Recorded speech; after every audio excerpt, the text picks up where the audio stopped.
అధ్యక్ష, ఈ ఆర్కేవీవై నుంచి ఫండ్స్ డైవర్ట్ చేశారని వాళ్ళ మీద యాక్షన్. అధ్యక్ష, ఇది ఫైనాన్స్ డిపార్ట్మెంట్ మొత్తం చూస్తుంది. గత ప్రభుత్వంలో ఆర్కేవీవై కాదు అధ్యక్ష, మొత్తం అన్ని ఫండ్స్ డైవర్ట్ చేశారు. ఈరోజు నాబార్డుకు వచ్చినటువంటి ఫండ్స్ కూడా డైవర్ట్ చేశారు. వరల్డ్ బ్యాంక్ నుంచి వచ్చిన ఫండ్స్ కూడా డైవర్ట్ చేశారు. ఒక ప్రాజెక్ట్ కి ఎక్స్క్లూజివ్ గా కేటాయించిన ఫండ్స్ కూడా డైవర్ట్ చేశారు. దీని మీద ఫైనాన్స్ డిపార్ట్మెంట్ ఏవైతే డైవర్ట్ చేశారో ఆ ఫండ్స్ అన్నింటి మీద వాళ్ళు కూడా చెక్ చేసుకుని వాళ్ళు కూడా ఎంక్వైరీ చేస్తున్నారు. నేను ఒకటే చెప్పాను, ఎంక్వైరీ నడుస్తుంది ఉన్నత స్థాయిది.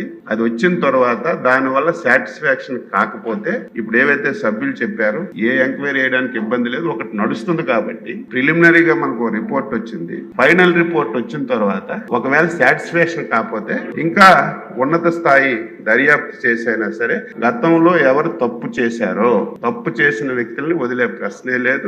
మళ్ళీ అటువంటి పొరపాట్లు జరగకుండా ఆఫీసర్కి చెప్పాను, టెండర్స్ అన్ని పద్ధతి ప్రకారం చేయాలి. ఒకటి గత 5 సంవత్సరాలు అధ్యక్ష L1 L2 అని పెట్టుకోవడమే. వాళ్ళు ఎవరికి పిలిస్తే వాళ్ళే L1 L2, ఇంకొకరు ఎవరు వచ్చేవాళ్ళు కాదు. వాస్తవాలు అవన్నీ మనం చూసాం కళ్ళ ముందు. కాబట్టి తప్పనిసరిగా ఇది చాలా మంచి ప్రోగ్రాం కేంద్ర ప్రభుత్వం పెట్టింది. దీన్ని అనేక విధాలుగా ఇబ్బందులు ఉన్నాయి. ఇవన్నీ సరిచేసి మళ్ళీ వీలైనంత తొందరగా మళ్ళీ ఈ వాహనాల్ని మళ్ళీ లైన్ లోకి తీసుకొచ్చి ఎవరైతే పాడి రైతులు ఉన్నారో వారికి మేలు చేయడానికి అన్ని విధాల ప్రయత్నం చేస్తాను అధ్యక్ష.